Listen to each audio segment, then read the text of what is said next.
Welcome to another Dr. Sadler's Honest Book Review. So this is our first one in this new office space. And the book that I have for you today is by two friends and colleagues of mine, Christopher Gill and Brittany Polat, titled Stoic Ethics, the Basics. So this is a review series where I look at books in philosophy, usually fairly recent, in a very broad sense, including ethics, of course, which this book figures solidly into, self-help, personal development, leadership, professional ethics, all sorts of other areas. So we are going to talk about all the ins and outs of this relatively short and very recent book. This one came out just this year. Actually, it's listed as 2025, interestingly enough. Now, obviously, it's not 2025 as we're doing this review, but this is the text that we'll be looking at.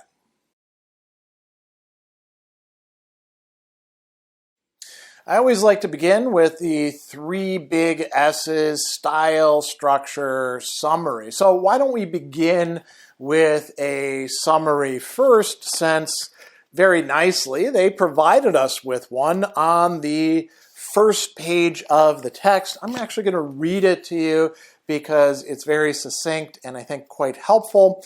At a time of unprecedented interest in Stoicism, this book offers a comprehensive introduction to Stoic ethics for students and for readers interested in Stoic life guidance.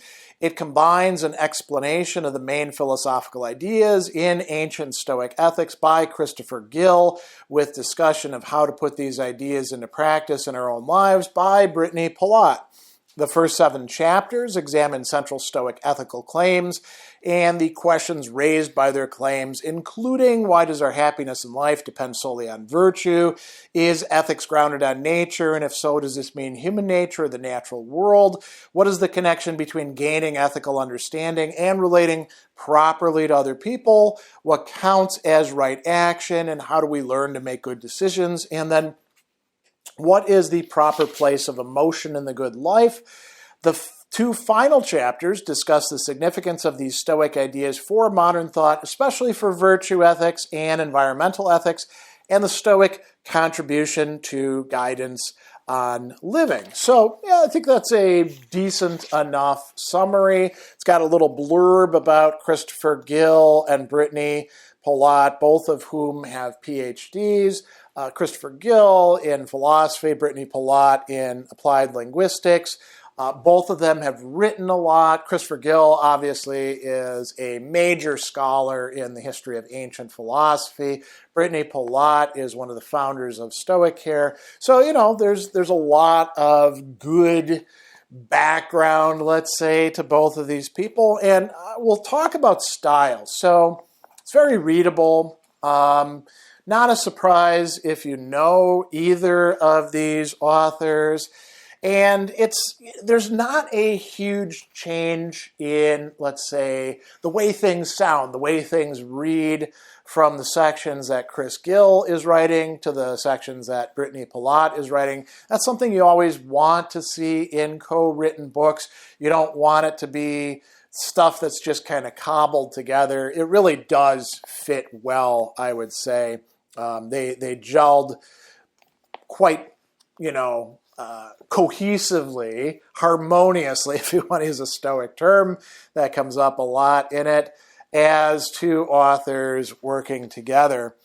It is academically rigorous, but it's not an academic work. It is written for ordinary, literate people. It may prove a little bit challenging to some readers, but I think that both Chris and Brittany are very good at taking complex, often technical ideas and explaining them in such a way as to make them accessible for non-academic modern readers. There's a lot of good, sort of theoretical discussion. And then there's all of this, modern application stuff in pretty much each chapter that gives you examples and ideas about what would you do with these sets of ideas. So I think that's quite good. The way the book is set up, as we mentioned in the summary, there's a number of chapters. So there's there's a preface, and then there's an introduction. The introduction, lays out what are we doing here, what are we going to be discussing, and how is it going to work. But there's already a section called Distinctive Features of Stoic Ethics in the introduction, and Ancient Stoic Writings on Ethics, giving you kind of a overview about where this stuff is coming from. And then there's further reading, and then we get into the chapters. So first chapter, does happiness depend only on virtue, which is an open question, both in ancient and modern philosophy. Second, how does virtue relate to other values? And this is where we're going to see more discussion of the externals or the indifference. Chapter 3 is Stoic Ethics grounded on nature, and if so, what do the Stoics actually mean by nature? Part 4, how do we learn to be good? So it's looking at moral development. Part 5, how do we learn to make good decisions? Is there actually like a decision procedure for the Stoics, you could say? Then moving on to chapter 6, how do we learn how to have good emotions? So there's a discussion of where the emotions figure in. Chapter 7, how should we relate to other people and society? Two interconnected topics there, but distinct from each other.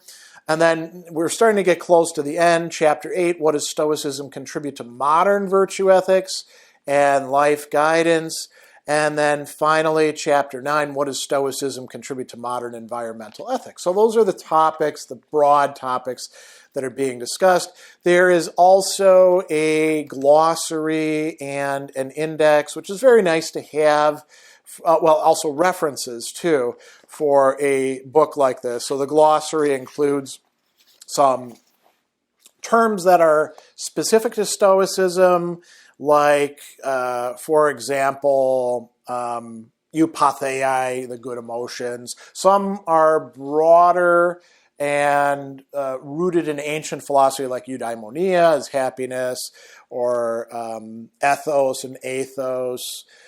Some of them have to do with more modern or contemporary issues, like Kantian ethics or consequentialist ethics. Those will be handy, I think, for people who don't know what's being said there. And then there's references that you can read, and translations of ancient Stoic writings, and a nice index. So those are the 3 S's: summary, style, and structure of the work.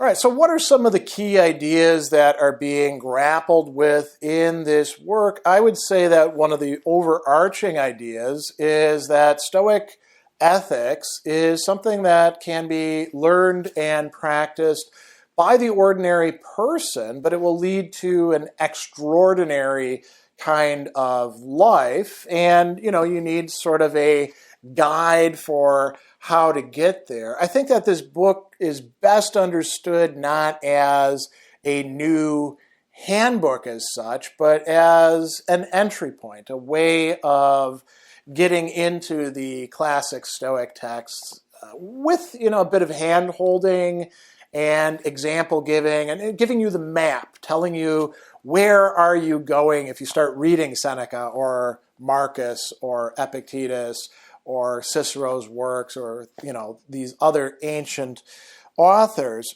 So the Stoic ethical ideas are quite applicable to our ordinary life. You could read these chapters, I think, separately from each other and derive some benefit from them.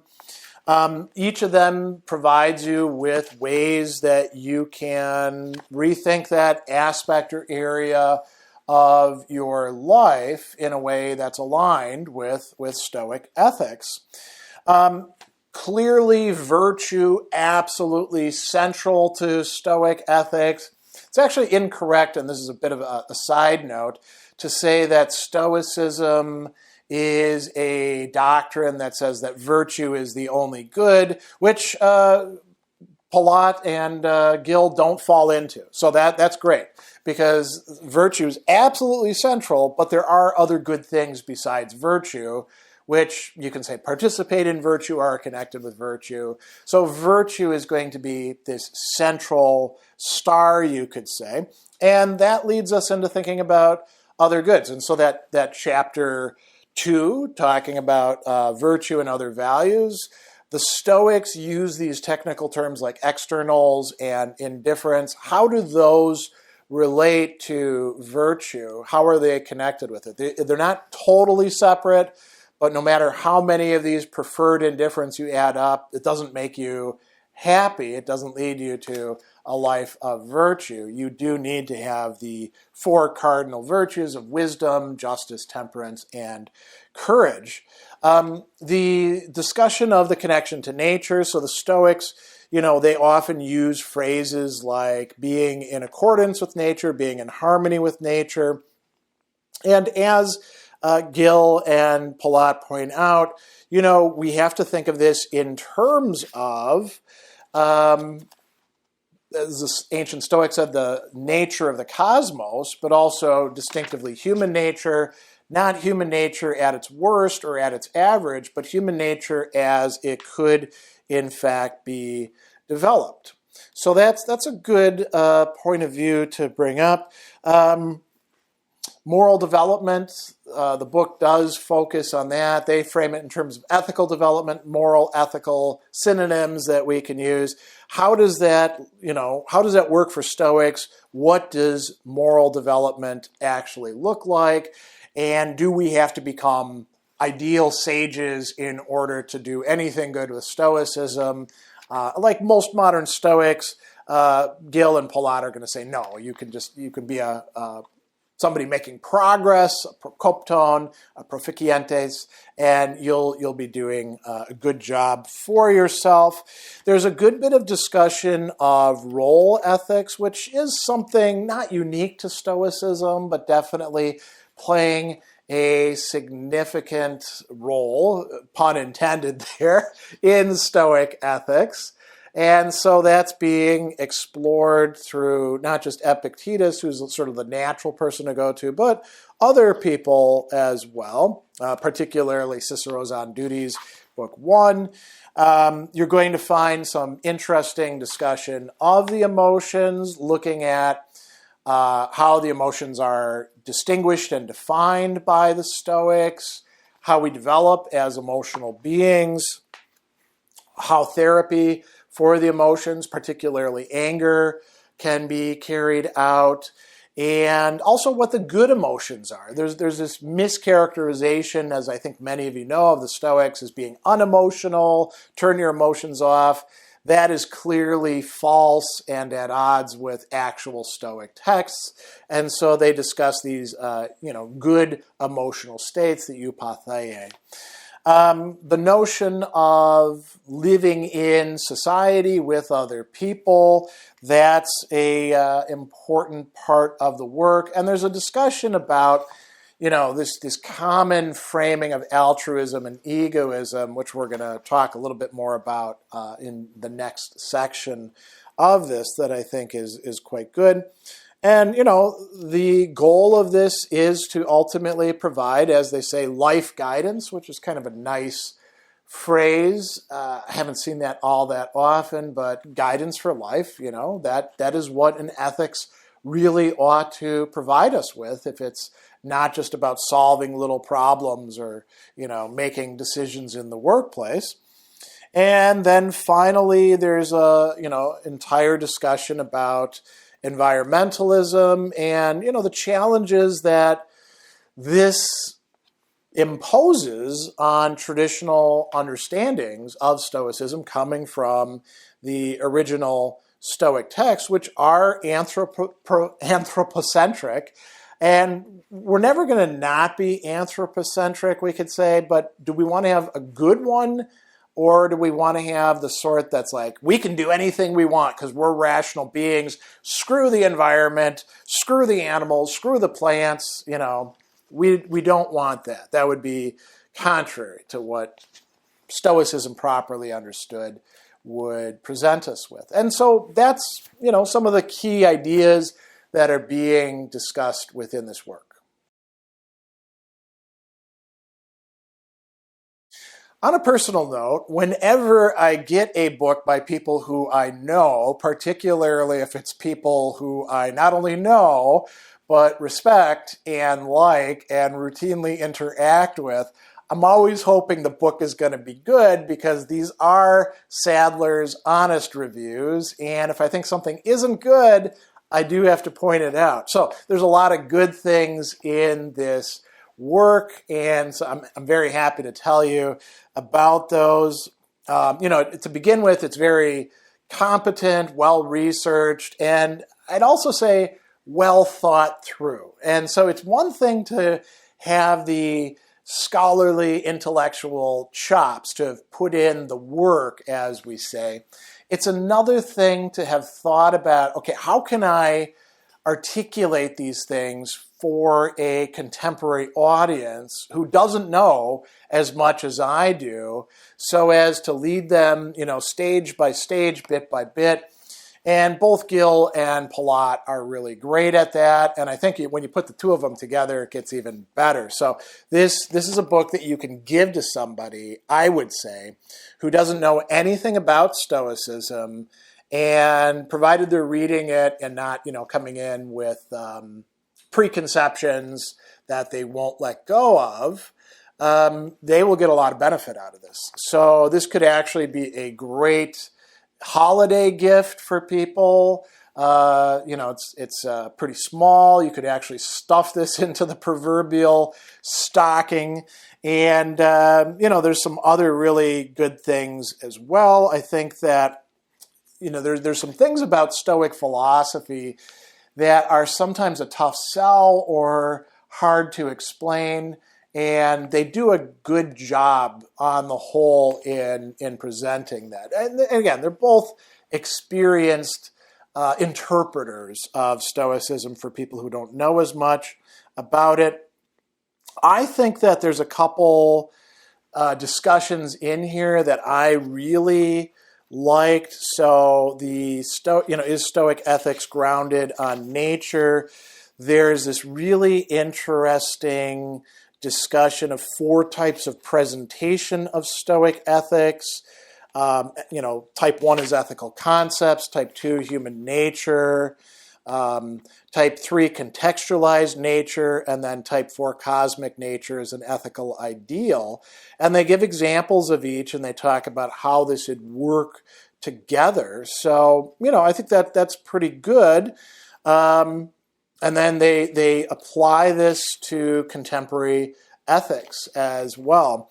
Another discussion that I thought was really important to bring up is the egoism versus altruism thing. And, Stoics have had some discussion of this. There was a lot of discussion of this with respect to Aristotle back in the 90s and early 2000s.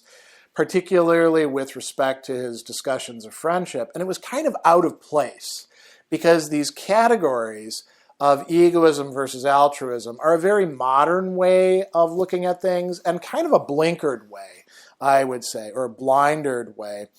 So here, I'm just going to read you a little bit about this. Modern thinking on interpersonal relationships tends to be centered on a contrast between egoism, identified with selfishness and pursuit of one's own self-interest, and altruism, special values attached to pure altruism in which no benefit is conferred on oneself, or to generalized altruism in which the person benefited is not closely connected with oneself. The egoism-altruism contrast plays an important role in modern moral thinking. Indeed, the term moral is often identified with altruistic. It is sometimes assumed that the egoism-altruism contrast is equally important in ancient Greek and Roman ethical frameworks, and scholars often use it to interpret ancient ethical theories, including that of Stoicism. However, closer examination does not bear out this assumption. Actions and attitudes benefiting others are often given positive value, but they're not necessarily conceived in terms of the egoism-altruism contrast. In Greek and Roman culture generally, the ideas of reciprocity and the shared life are more prominent than that of altruism, right? So that's a great way to frame it. I mean, they will look at it in terms of, are the Stoics altruistic? It depends on what you mean. So that's, I think, a very important discussion. There's also a great discussion of Stoic cosmopolitanism and how that connects with living in communities that are not that of the entire world, but local or national or civilizational communities. And so I'm just going to read, again, a little bit from this as well.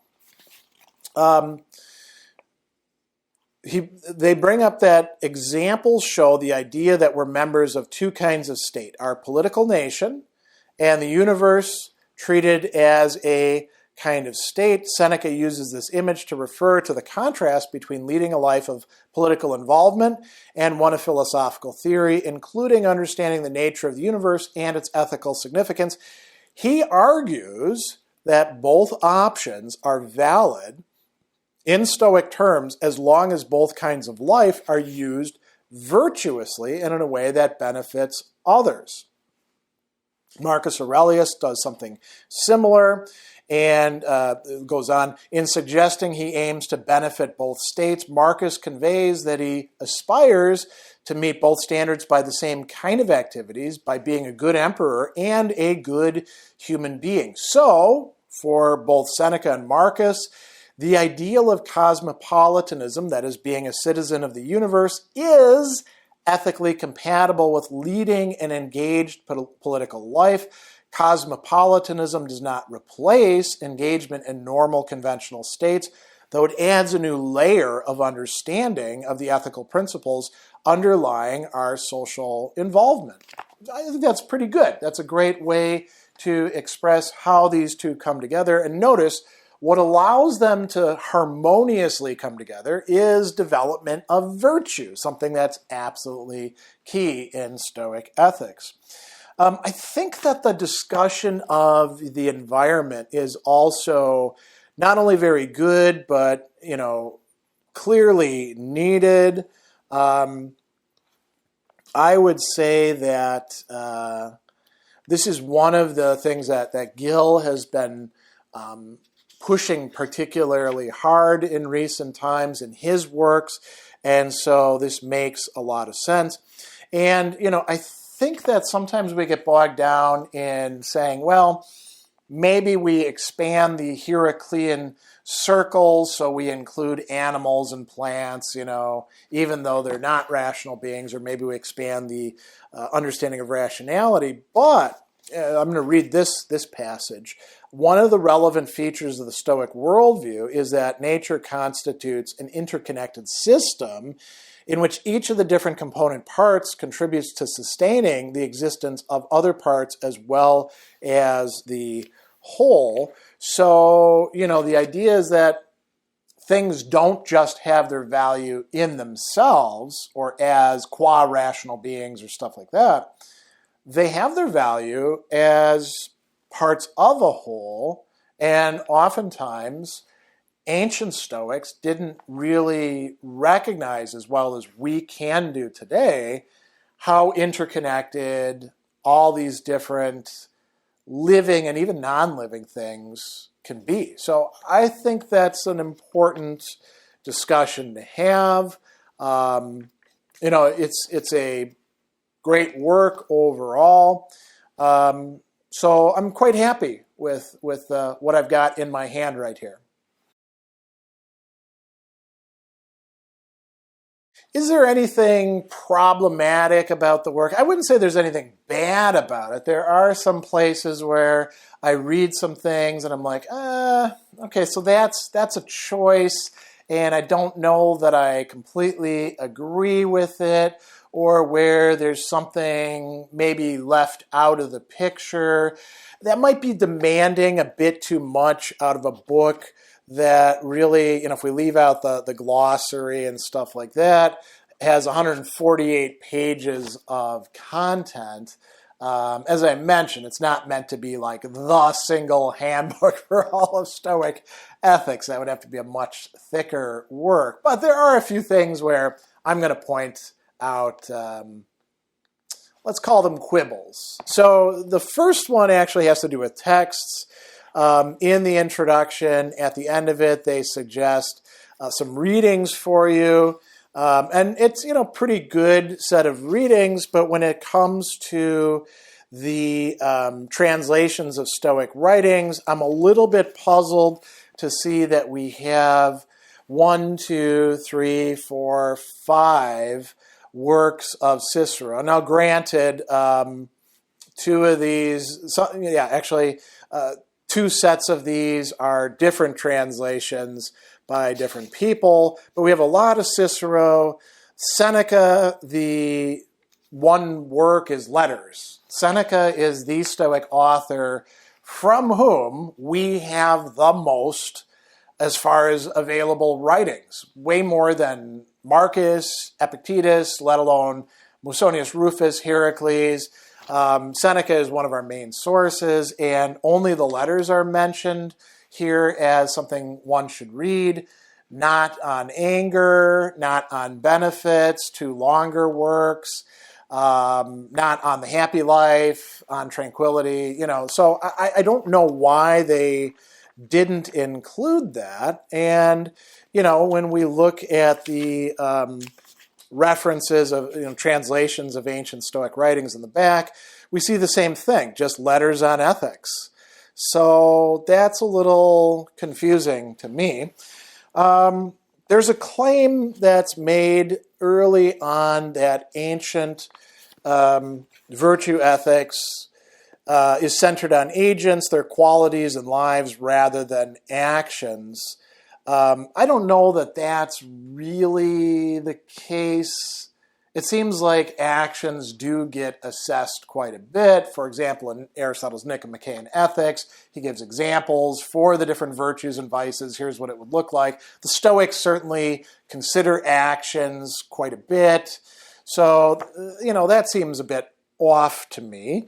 There's a weird opportunity missed, let's call it, in bringing up proairesis, which is a difficult term to translate. This reads, the Stoic Epictetus sometimes contrasts externals, his term for indifference, he actually talks about indifference as well, with choice or decision, proairesis, and with what is up to us or within our power. So choice or decision, that's more Aristotelian. Proairesis, Epictetus says you are proairesis. So it's the core of who you are. There's a good argument that can be made that the proairesis is in fact the hegemonikon, the ruling part of ourselves, at least for Epictetus. So I'm a little bit confused about that, and I think that could be misleading unless somebody actually goes and reads Epictetus. And then the other, there's two places where I think it kind of makes sense to say things in these terms, but it's also misleading, talking about the modern context of ethics, right, and the revival of virtue ethics. So, they are right to point out that in a lot of modern ethics, it's utilitarianism or egoism, which they don't talk about there, or deontology, and that, virtue ethics has been kind of a new thing. But that's only for analytic philosophy. Virtue ethics never went away in the 19th and 20th centuries in many other areas. For example, the entire, heavy Thomist tradition totally centered around virtue ethics. Other thinkers use the concept of virtue as well.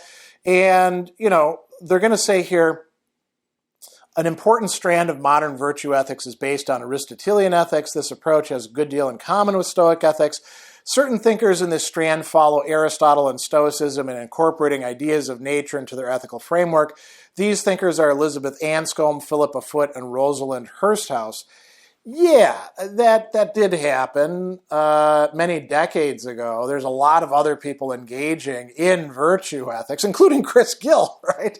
Alistair McIntyre, probably a bigger figure than any of them when it comes to the modern, neo-Aristotelian virtue ethics. There's many others out there as well. And so it seems a little weird, but it's not absolutely damaging to the story that's being told. We see a similar thing being brought up as well. The dominant theoretical frameworks in ethics have been Kantian for duty-based approaches or consequentialist, especially utilitarian. Well, yes, in certain areas, but not everywhere. So I think that just, that's not a good take on the history of ethics, but not that big of a deal in some respect. I'm also a little bit less optimistic about endorsing a connection between Stoicism and positive psychology, which bills itself as, in quotes, the scientific study of well-being and how to enhance it, in part because I think that the scientific there really does have to be in quotes, because positive psychology, I don't think that it's as rigorously scientific as its proponents like to make it out to be, because it relies so much on self-reporting in these inventories and stuff like that. But again, that could be kind of a quibble. Typically we've thought that Stoicism has a lot more in common with the cognitive approaches in psychology. But anyway, those are all kind of minor points that I wanted to at least bring up. All right, so final thoughts. I am going to give this an unqualified recommendation, despite having pointed out a few things that I think are a little bit problematic with the work. I think this is great.